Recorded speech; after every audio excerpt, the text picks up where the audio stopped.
नमस्कार। कुछ समय पहले हमने ज्योतिष के प्रामाणिक ग्रंथों पर एक वीडियो बनाई थी और उसके कमेंट में हमसे कई लोगों ने पूछा कि हम भी ज्योतिष सीखना चाहते हैं, तो हम कैसे शुरू करें और हमें इन्हीं प्रामाणिक ग्रंथों से ही ज्योतिष सीखना है। तो इसमें कई तरह की बातें हैं कि जैसे आप ज्योतिष के किस तरह के प्रशिक्षु हैं, आपका लक्ष्य क्या है, आपकी कितनी पढ़ाई है, कितनी आपकी शिक्षा है और आप किस क्षेत्र में अपना ज्ञान रखते हैं। कई बातें इसमें निर्भर करती है। एक छोटा सा उदाहरण लेते हैं। जैसे कोई व्यक्ति डॉक्टर बनता है, चिकित्सक, और वो किसी रोग बहुत सारे हैं, असंख्य हैं, किसी एक रोग में विशेषज्ञता प्राप्त करता है तो उसे लगभग 5 वर्ष तक की कड़ी मेहनत वाली शिक्षा ग्रहण करनी पड़ती है। हजारों की संख्या में किताबें पढ़नी पड़ती है और कई लाखों रुपया खर्च करना पड़ता है। उसके बाद भी वो एक पूर्ण डॉक्टर नहीं कहलाता, बल्कि उसे कुछ समय किसी एक डॉक्टर के साथ कम से कम 10 वर्ष तक या 5 वर्ष तक प्रैक्टिस करनी पड़ती है, अभ्यास करना पड़ता है। तब जाकर के वो किसी एक रोग को के उपाय या समाधान कर सकता है। उसका भविष्य नहीं बता सकता, समाधान कर सकता है। और समाधान कोई गारंटी के साथ नहीं, केवल एक वैकल्पिक समाधान कर सकता है किसी रोग का। और फिर आप ज्योतिष शास्त्र से यह अपेक्षा रखते हैं कि आप हल्के पढ़े लिखे हैं और किसी एक किताब को 6 महीने पढ़ करके व्यक्ति का सभी आयामों का भविष्यफल बताने लग जाएंगे, उसके उपाय करने लग जाएंगे और 100% गारंटी भी चाहेंगे कि ये सच हो और उपाय सिद्ध हो, तो ये बिल्कुल भी तार्किक विचार नहीं है। तो मेरी बात आप समझ गए होंगे कि यदि कोई व्यक्ति 10 वर्ष तक किसी एक रोग का वैकल्पिक समाधान ही कर पाए, तो आप ज्योतिष शास्त्र से ऐसी अपेक्षा क्यों रखते हैं। तो इसमें हम एक छोटी सी चर्चा करेंगे कि आप ज्योतिष कैसे सीखें। जिसको लगन है उसके लिए ज्योतिष सीखना कोई बहुत मुश्किल काम नहीं है, और जिसको जिस काम की लगन है उसके लिए वो काम बहुत मुश्किल नहीं होता है। और जो प्रामाणिक ग्रंथों की हमने इसमें चर्चा की थी, वे प्रामाणिक ग्रंथ उच्च स्तर के हैं, और यदि आप उन प्रामाणिक ग्रंथों का अध्ययन करना चाहते हैं तो आपको ज्योतिष का उस स्तर का ज्ञान तो होना ही चाहिए। और मैंने उस वीडियो में ये भी बताया था कि जो आजकल प्रचलित ग्रंथ हैं वो सब कचरा है। तो आपको ज्योतिष सीखने की शुरुआत इन्हीं ग्रंथों से ही करनी पड़ेगी।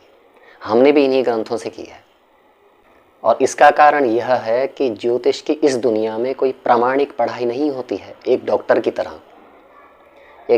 तरह ज्योतिष की कोई प्रामाणिक पढ़ाई इस भारत में नहीं होती है, क्योंकि ज्योतिष को अंधविश्वास का दर्जा दिया जा चुका है।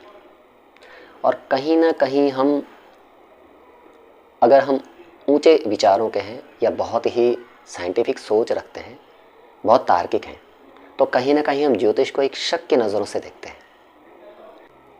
तो आपको शुरुआत तो उन्हीं पुस्तकों से करनी पड़ेगी, क्योंकि मेरी बात को आप आंख बंद करके मान नहीं सकते, और नहीं माननी भी नहीं चाहिए। यही विज्ञान का नियम है। आपको स्वयं ही अनुभव करके तभी आपको पता चल पाएगा कि क्या कचरा है और क्या शुद्ध है, क्या सही है। हाँ, मेरी वीडियो से आपको अगर कोई मार्गदर्शन मिला तो बहुत अच्छी बात है, वो आपको एक सहारा बनेगा, लेकिन आपको वहीं से ही शुरुआत करनी पड़ेगी। अगर आप एक ज्योतिष के अच्छे जानकार हैं, या अगर आप संस्कृत माध्यम से पढ़े हैं और आपको संस्कृत की अच्छी समझ है, तो ही आप इन ग्रंथों को पढ़ सकते हैं। लेकिन अगर आपको ज्योतिष की बिल्कुल भी समझ नहीं है, आप बिल्कुल नए हैं और आप किसी भी संस्कृत आपका बैकग्राउंड नहीं है, तो आपको पहले संस्कृत सीखनी पड़ेगी और छोटी मोटी किताबों से ज्योतिष का थोड़ा छोटे स्तर का ज्ञान प्राप्त करना पड़ेगा, और तब आपकी पहुंच इन पुस्तकों तक हो पाएगी। अगर आप एक अच्छे ज्योतिषी हैं, ज्योतिष की जानकारी रखते हैं, तो इन ग्रंथों में सबसे शुरुआती ग्रंथ कौन सा रहेगा, तो ये आपको अभी मैं स्पष्ट कर देता हूँ। सबसे पहले आप लघु पराशरी पढ़ें। लघु पराशरी किसी अच्छे पब्लिकेशन की हो, और अच्छे पब्लिकेशन का चुनाव आप स्वयं कर सकते हैं, क्योंकि आप विवेकशील हैं, समझदार हैं। मेरी बातों पे पूरी तरह से विश्वास नहीं किया जा सकता। मैं भी गलत हो सकता हूँ, लेकिन मैं केवल अपनी व्यक्तिगत राय दूंगा, थोपूंगा नहीं। तो मेरी व्यक्तिगत राय है कि किसी ऐसे अच्छे संस्थान से प्रकाशित हुई हो और किसी जानकार के द्वारा ही उसकी व्याख्या की गई हो। और मैं तो आपको सुझाव दूंगा कि संपूर्णानंद विश्वविद्यालय से ये पुस्तिका प्रकाशित होती है, लघु पराशरी। तो उसका अगर आप अध्ययन करें तो बहुत अच्छा रहेगा। यदि आप लघु पराशरी पे अपनी पकड़ मजबूत कर लेते हैं तो उसके बाद आप बृहद जातकम उठा सकते हैं।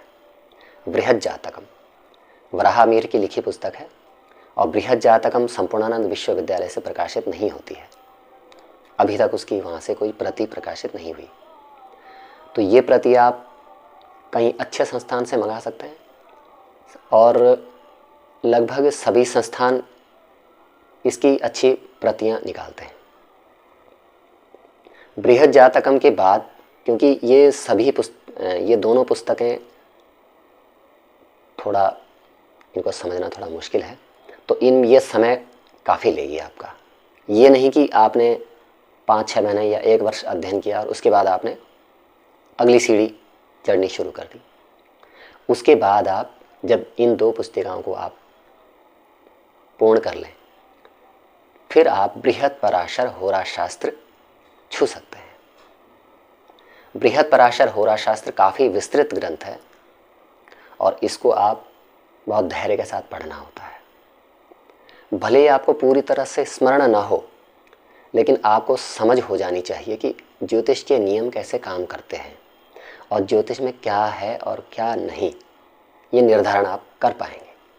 कहते हैं कि बृहद पराशर से ही सभी ग्रंथों ने अपनी अपनी शाखाएं चलाई है, सभी ज्योतिष के ग्रंथों ने। बृहद जातकम में भी उसी के सिद्धांत मिलते हैं। लघु पराशरी बृहद पराशर का एक संक्षिप्त रूप है और प्रारंभिक रूप है। जब आप बृहद पराशर होरा शास्त्र को पढ़ लेते हैं, उसके बाद आप सारावली पढ़ सकते हैं। कल्याण वर्मा द्वारा विरचित है, और सारावली चौखंबा संस्कृत संस्थान से अच्छी छपती है, और चौखंबा से इसकी शायद 2-3 प्रकाशन निकलते हैं। अलग अलग लेखकों की इसमें व्याख्याएं हैं, तो किसी भी व्याख्या को आप उठा के देख सकते हैं, और व्याख्याएं लगभग समान है सबकी। इसमें पाठ भेद भी नहीं है, और ये सरल भी है, बहुत ही विस्तृत है। और पराशर होरा शास्त्र के कई सिद्धांत इसमें छूटे हुए हैं, लेकिन एक कुंडली के विश्लेषण करने के लिए बहुत ही विस्तृत ये पुस्तक है। सारावली के बाद आप नारद संहिता पढ़िए। नारद संहिता का मैं 2 ही प्रकाशन का सुझाव दूंगा। एक तो खेमराज श्री कृष्णदास बम्बई, यहाँ से प्रकाशित होती है, और एक चौखंबा विद्या भवन से प्रकाशित होती है। दोनों में अध्यायों में थोड़ा सा अंतर है, पाठ भेद नहीं है, कि थोड़ा अध्यायों के विभाजन में अंतर है बस। श्लोकों की संख्या में भी कोई भेद नहीं है। तो दोनों ही पुस्तकें आप पढ़ सकते हैं। इसके बाद आप ज्योतिष का सबसे शिरोमणि ग्रंथ बृहद संहिता पढ़ सकते हैं, और बृहद संहिता पढ़ने में आप बहुत समय लगाइए, बहुत मन से पढ़िए, तब जा कर के एक आप केवल फलित ज्योतिष के विशेषज्ञ, और विशेषज्ञ भी नहीं कह सकते, उसके बाद भी आपको कम से कम 5 वर्ष तक रात दिन अभ्यास करना होगा। और ये अभ्यास आपको किस तरह से करना होगा, जैसे एक डॉक्टर किसी डॉक्टर के साथ बैठ करके उसके साथ अभ्यास करता है। लोगों के हाथ देखिए, लोगों की जन्म पत्रिकाएं देखिए और लोगों पे विश्लेषण कीजिए, लोगों पे शोध कीजिए। बृहद संहिता के दूसरे अध्याय में वराह मिहिर ने ज्योतिषी के लक्षण लिखे हैं कि एक ज्योतिषी बनने के लिए क्या क्या चाहिए। बहुत विस्तार से उन्होंने लिखा है और भट्टोत्पल की इसमें टीका है और भट्टोत्पल ने तो इतनी विस्तृत व्याख्या इसकी कर दी है कि आप पढ़ेंगे तो आपको बड़ा आनंद आएगा। इसमें उन्होंने कहा है कि जितना भी पंचांग का संपूर्ण ज्ञान है, गणित का, पंचांग का, खगोल विज्ञान का, वो संपूर्ण ज्ञान एक ज्योतिषी को होना बहुत ज़्यादा ज़रूरी है। तीनों स्कंदों का ज्ञान जिस ज्योतिषी को होता है उसकी भविष्यवाणी कभी झूठी नहीं होती। और बृहद संहिता पढ़कर देखिए और उसमें जो लक्षण गिनाए गए हैं वो अपने अंदर लाइए। इससे आप एक अच्छे ज्योतिषी बनने से कोई रोक नहीं सकता। और ये तो हुई उनकी बात जो ज्योतिष का अच्छा खासा ज्ञान रखते हैं, जिन्होंने ज्योतिष का अध्ययन काफ़ी किया है लेकिन प्रामाणिक ग्रंथों से नहीं किया। अब उनकी बात भी कर लेते हैं जो ज्योतिष के क्षेत्र में बिल्कुल नए हैं या जिनका संस्कृत बैकग्राउंड नहीं है। तो उनके लिए सबसे पहले तो मैं यही कहूँगा कि वह संस्कृत का ज्ञान सबसे पहले अर्जित करें, क्योंकि ज्योतिष में कई सारे पारिभाषिक शब्द हैं जो केवल संस्कृत में ही मिलेंगे। और जब आप जन्म पत्रिका का निर्माण करेंगे तो भी संस्कृत में ही करेंगे और आपके पास जन्म पत्रिका देखने के लिए आएगी वो भी संस्कृत में लिखी हुई मिलेगी। अच्छे प्रामाणिक पंचांग भी आपको संस्कृत में ही देखने को मिलेंगे। अच्छी प्रामाणिक पुस्तकें और उनकी टीकाएं ये भी आपको संस्कृत में ही मिलेगी। तो सबसे पहले आपको संस्कृत का ज्ञान करना पड़ेगा।